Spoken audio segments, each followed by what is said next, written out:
Hello, whoever is watching this. What I'm going to be doing is showing you how I take apart a Sheridan cartridge valve. I don't necessarily know if this is the best way to do it. That's what I've been doing. It's worked fine so far. If you notice anything wrong, please feel free to mention it in the comments. I'm always open to suggestions. What I'm going to be using is a Sheridan P68 stock class as the demonstration marker. You'll also find other markers equipped with cartridge valves. I know PGPs, certain versions of those have it. I'm not certain about the other ones. If you have markers and you're not sure, it's easy to check. You'll notice these are both P68 stock classes here. This one has the cartridge valve, this one does not. So to check if yours has the cartridge valve, simply take a look at this. You notice how it says P series on the side. The P series markers do not have cartridges. And if you have a P series marker, you will need a special valve tool, which I have here, to take that apart. This has special ends on it. See here we got the threaded end. You can use to pull the valve out, and the square end here for releasing the nut that holds it in. If you do not have this tool, you'd have a very difficult time taking apart a non-cartridge valve Sheridan. But in this case, since we do have a cartridge valve Sheridan, what you'll be needing are whatever tools are necessary to take the grip frame off of your marker. I say whatever tools are necessary because of all the Sheridans I've had, none of them have come with matching hardware in the grip frame. This one here have a Allen in front, Phillips head in back. I think they're supposed to be Phillips head front and rear, where it seems like a significant number of them had Allens put in there. They don't fit quite right. Have to put spacers on there so they don't smack into the spring in the back or a 12 gram in the front. It seems like quite a few have come with that. In addition, I'd recommend a wooden dowel, would probably be useful. You're going to need that to push the cartridge valve out of the lower tube, and a couple pliers, maybe some electrical tape. You'll see why.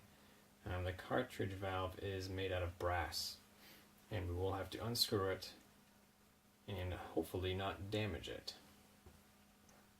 Once we get down to it, you'll see what I'm talking about, and then you can decide what you think would be necessary there. So the first thing I want to do is take the pump arm off. Now I'm going to assume you've never worked on one of these before, so I'm going to show each step.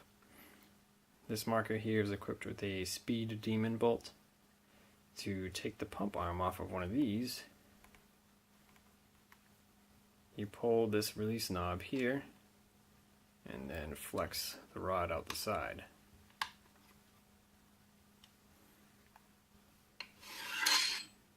And now it is released. That's a pretty straightforward one to remove. If you do not have speed demon bolts, you may have something similar to this here. I do not know if this is an older bolt or not, but certainly a simpler looking design. This has a slot cut in the frame, or in the body. That's a not stock. Normally that's not there. It was a fairly popular mod though. But if you have this bolt, or something like it, you might have, see right here, I have a threaded screw. You have to back that screw off and then slide the rod out. I think there are other ones that do not have that screw, and I'm actually not even sure if that is a factory piece of equipment or not. It may be added on. It looks kind of rough in this marker. Let's say you don't have either of those. Oops. You might come across something like this.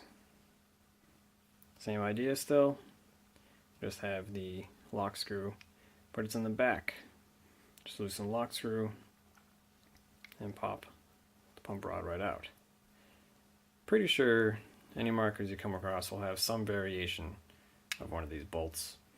Even if they don't, you shouldn't have a too difficult time figuring out how to move the pump arm, because you often have to take the pump arm off. So it shouldn't have made it difficult to do.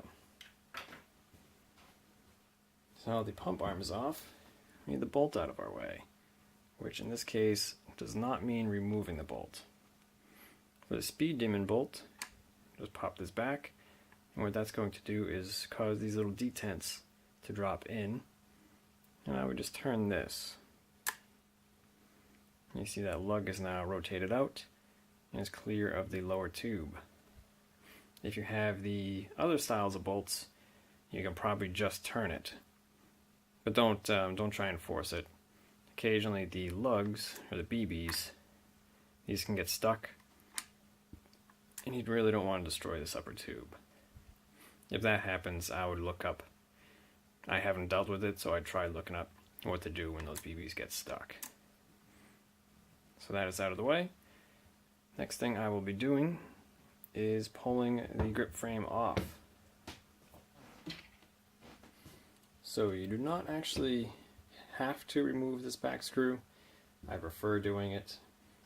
You can technically just loosen this screw and then take this one off. A couple things to keep in mind as you are doing this. This back piece here, the retainer part, there will be some tension here. Shouldn't be a lot, but it could be depending on what has been done to your Sheridan, because the hammer spring is pushing up against that. And also in your grip frame, there will be, I forget which side it's on, there will be a tiny spring and ball bearing that holds your safety in place, which I think I have right here.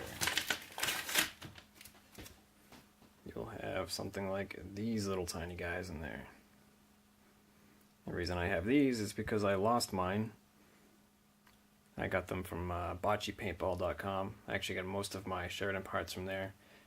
You can also go to Palmer's, and probably I'm Carter Brown. You can find someone who has these. I'll put some links down in the description. So anyway, be careful with those, because once you take this frame off, it is free to fall out. Oh, I think I have heard of a couple that have threaded screws that hold them in. I have not come across any that do. So anyway, continuing onwards. Let's go ahead and take this one out.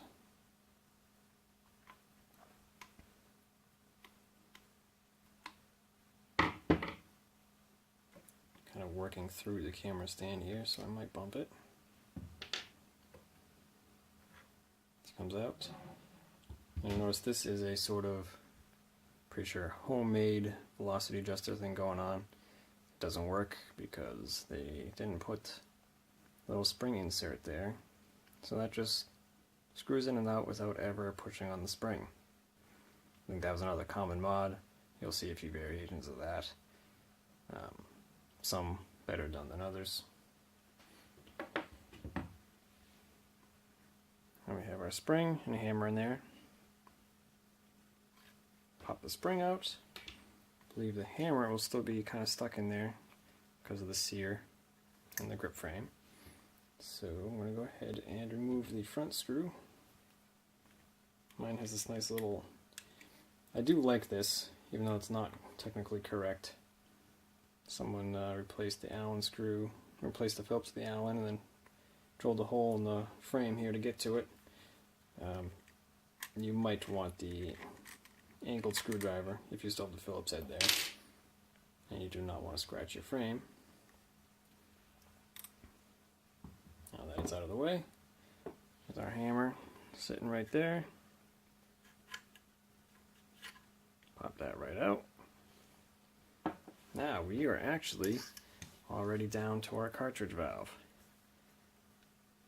And you can see it right here. And that is it. So important to note here, is once you've taken that grip frame off, you've actually already technically released the cartridge valve, as that front grip frame screw is the only thing that's holding it in. There's a fairly reasonable chance, if your marker hasn't been worked on in a while, that it will be stuck in there anyway. There are O-rings on it, which may have sort of welded themselves or turned to goo. If that's the case, I've heard soaking it in soapy water might help. I'm not really sure what else you could do. Imagine if you search in M. Carter Brown, you probably find a bunch of people who have run into that same issue. I'm going to have some suggestions for you. Luckily, I did not really have that issue with this one. Now, I've had this apart a bunch of times, so it should come out fairly easy. This is where, ideally, you would take your wooden rod, slide in here, and push the cartridge out the back. With these cartridge valves, you'll notice that the lower tube, I'm going to actually, I'll recommend this method. I'm going to use an empty 12 gram, my Sheridan valve tool, and push it out. What was I saying?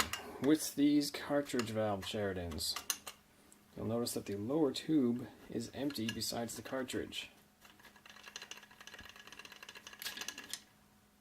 Cartridge, empty 12 gram, my valve tool. So I'll show you what I mean here. On the non-cartridge valve Sheridans, there are pieces welded into this lower tube, or soldered in, rather. There'll be somewhere in here will be the retaining threads for the standard valve, and there'll be a little soldered in piece that the valve seats up against, and you'll have a nutsert in the lower tube. So if you're looking at, maybe you found these parts, if you see an empty lower tube like this, that is for the cartridge valve. And if you're doing some custom work, that might be useful information for you. So, this here is our cartridge. Nice piece of brass. You can see this here is the back of it. Hammer punches into this, opens the valve.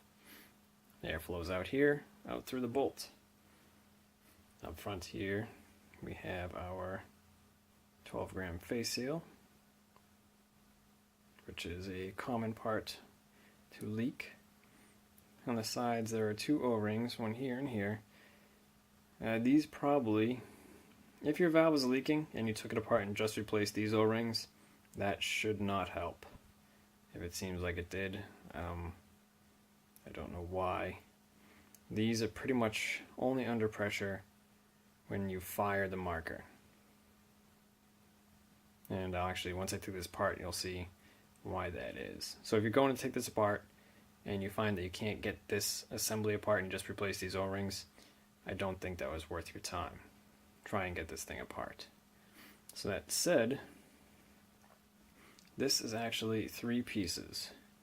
You have this section here, section and back, and then this middle section here, kind of pointing out with my fingernails, this part is a center piece that is threaded on both ends, and these two shells thread onto it. So when we take this apart, we have to take the shells off. One of them is going to come off, one of them won't, and then we'll unthread that inner piece. So this is where I was saying, if you had like a strap wrench or something like that, it might be useful. What I've been doing is using electrical tape and pliers. Now it hasn't perfectly protected the valve. I have managed to not totally gouge up the body of it. And I put a fairly decent amount on there.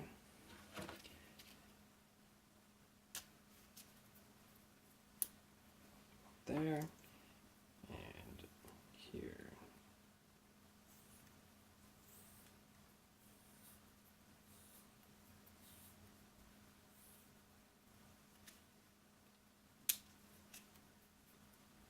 Okay. Oops. Now what I'm going to use are pliers. That's what I have on hand. So far I've managed to not destroy anything. If you have those Really, if you had some sort of like rubber tools, which I think they make, the rubber strap wrenches, it's probably perfect for this. But this has worked for me. Can't say it would necessarily work in all cases. If yours is stuck together, it shouldn't really be stuck together because the O-rings in there, and there's actually, this can only be tightened down into certain positions, and I'll show you what I mean after I take it apart. But if you find yours is really stuck together, it's possible someone might have Loctited it. And if that's the case, I am sorry, but I'm not sure what you can do about that. I would search around on M. Carter. If I find any links specifically for that, I'll attach them to the description. So you'll see here on mine, this piece came off. So this thread's right off. There we have it. There's our 12-gram face seal. I will be replacing that today. Pops right off. There's actually nothing holding that in there besides this piece. So here's what I mean. I can show you by if you replace these O-rings, you won't see any difference. This O-ring effectively does nothing most of the time. Because if you remember, probably remember, so it was 3 seconds ago. Here's our 12-gram face seal. So you have the 12-gram seated here, right up against this. There is no air here, or back here, or outside here. This is the only part that really matters. As such, it means this seal matters, seal in here matters, and then our cup seal matters, which we will get to in a moment. So I'm going to take this piece out, and this is the part I like the least, I will say, because there's not really anything to grab onto with that piece there. I'm going to go back to electrical tape. It has served me well in the past.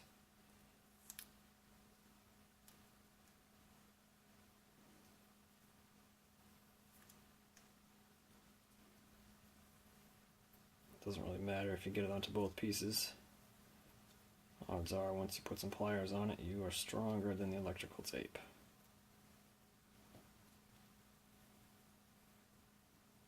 Well, this might work.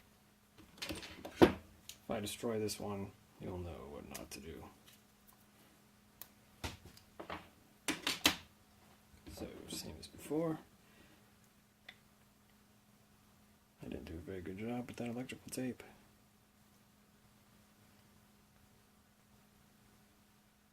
Let's see if I can get this to focus. Much better.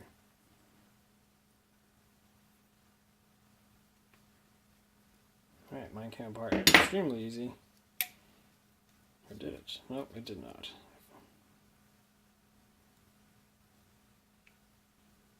There we go.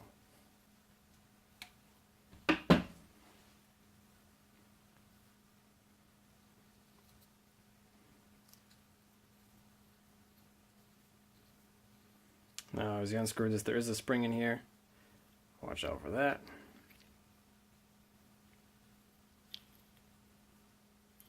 There we go. Pull this tape off. So now we're down to the real functional parts of this valve here.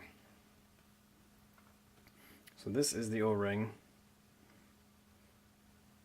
I'd say matters the most.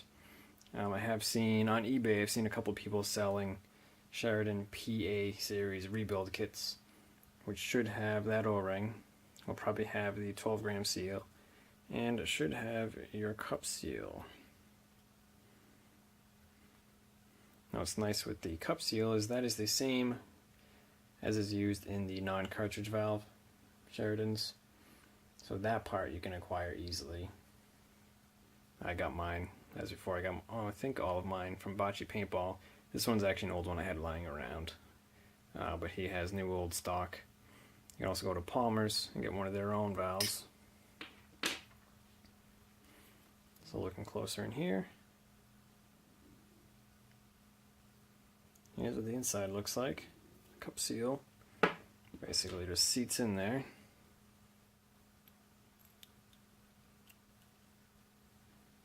Seals up so when the hammer hits, pops up. Normally this would be piercing a 12 gram. Pops up, opens up for a moment, closes. That's really all there is to this piece. So, if you got down to this point and you're doing a rebuild, you take your new cup seal, drop it in there. Your spring this through the camera.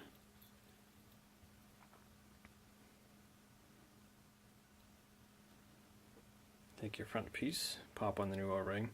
I don't have one. This isn't leaking, so I haven't bothered to do it yet.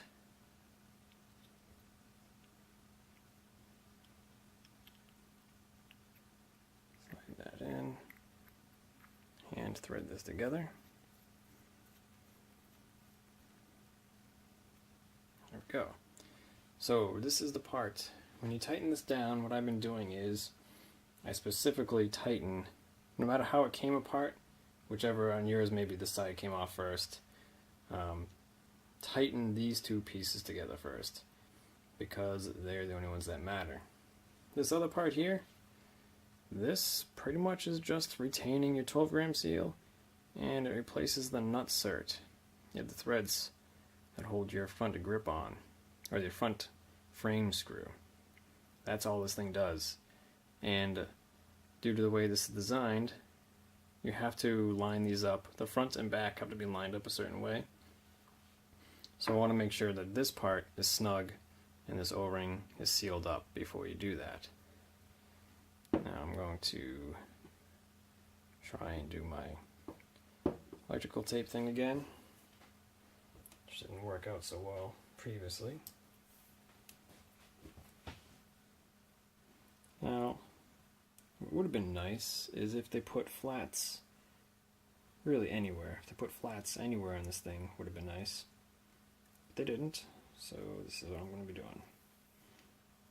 I would think they would have had enough material to do that. I'm just going to go a bit overboard. Like I said, electrical tape isn't really going to stop me from turning this thing, but hopefully will prevent me from totally destroying it.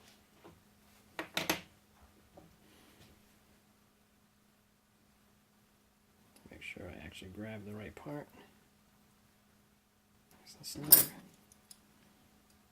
I'm not going to crank this down.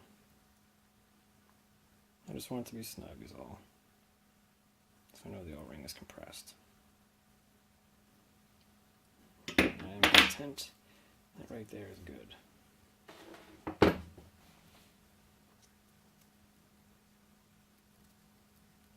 Pull this type off. Refocus camera.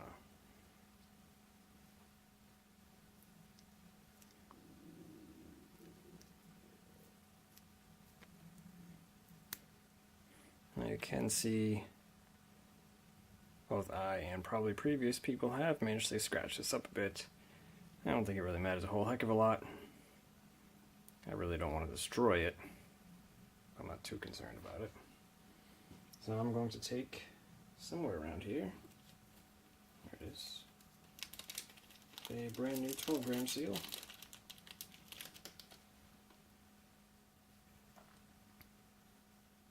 Slide that right on. Take the front portion. I guess that it's kind of a cap. There's an O-ring that goes there.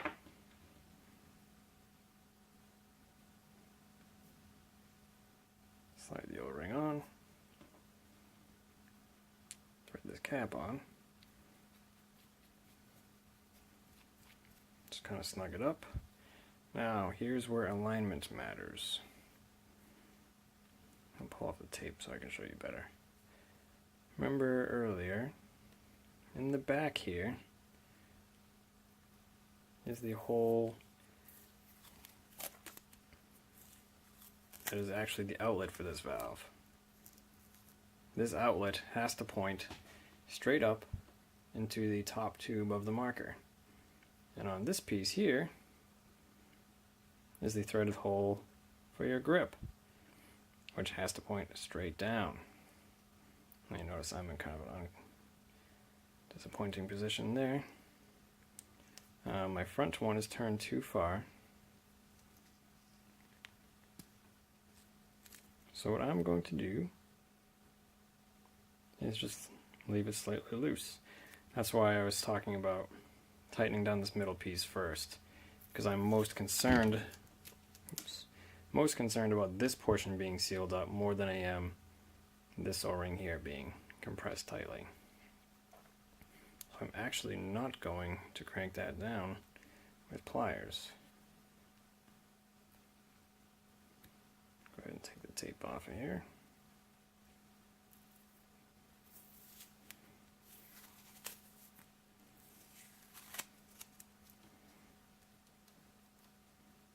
So you see, frame screw needs to be directly opposite of that. Now, one method I have seen, I believe I saw it in M. Carter Brown, they can use as a sort of alignment assistant. Thread your screw in there.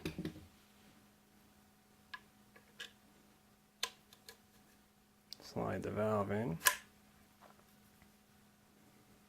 Now this is a little bit difficult because I actually left the bolt in the way, but now you can see the hole in our valve. Line that up to the proper position in the top tube. Oh, you can see it better from here. You can see I'm a bit off center there. I'm going to use, now let's throw some tape on again.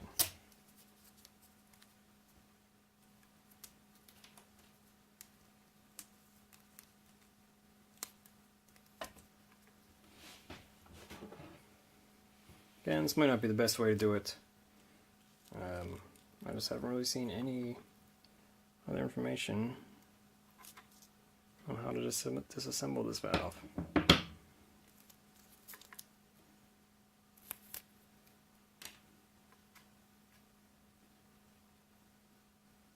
So I'm pretty happy with that.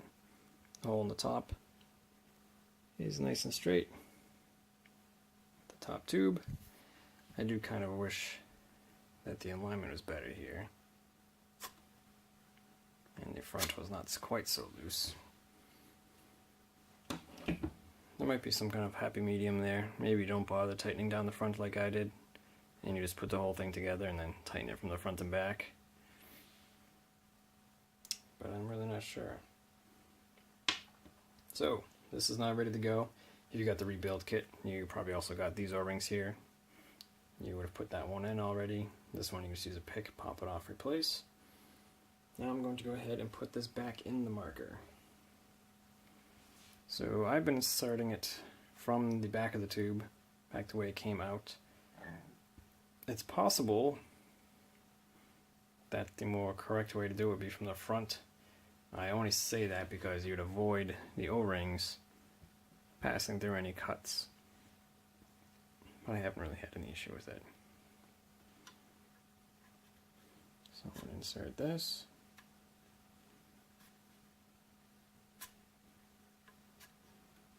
Now we see, I want to get the hole here nice and lined up, so when you push it in, it goes straight in. And what I like to do is, I have an empty 12 gram, emphasis on empty,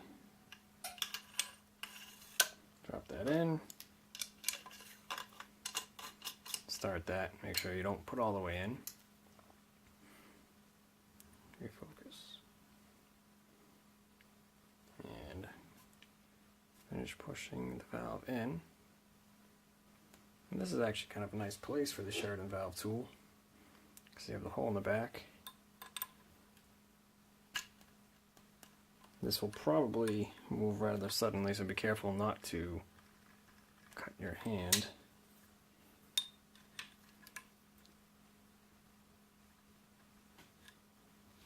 I have to try some better angle.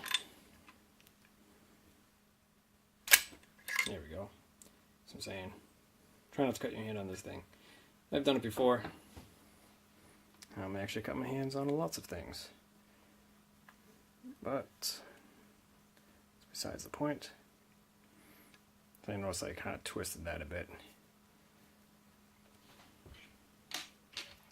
But I use the 12-gram plunger to push it back into place. And I'm just going to use my Allen wrench to gently rotate it back. And now the cartridge valve is back into position, or at least close enough we can work with it. So I'm going to get these out of the way.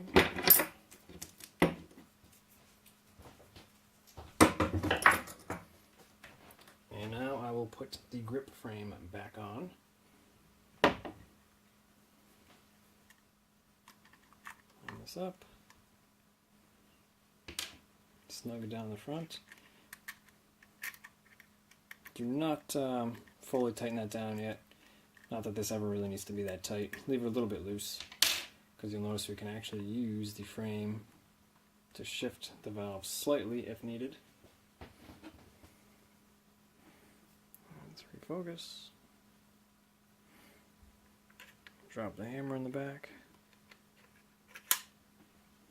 Pull the trigger so it releases. Spring and the retainer. Now if you get to a point where you're trying to do this part here, you might find this doesn't actually line up. If you left the front one a little bit loose, you should be able to slide it ever so slightly. Slide the entire grip frame towards the back.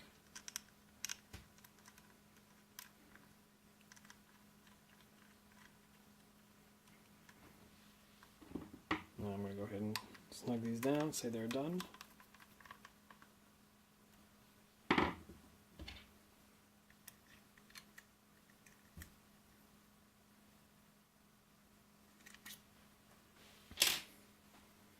And last but not least, I'll reinstall the pump. Put this back in the correct position.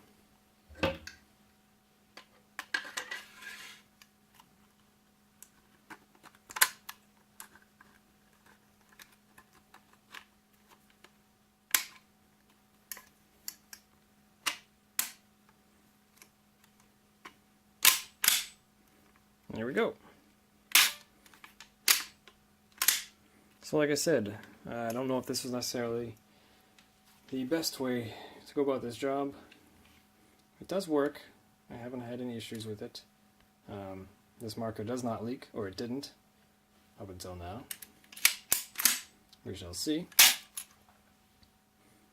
But if you have any suggestions or concerns, please feel free to leave them in the comments. I've just been kind of winging it to figure out how to do this. So if you know anything better, please let me know.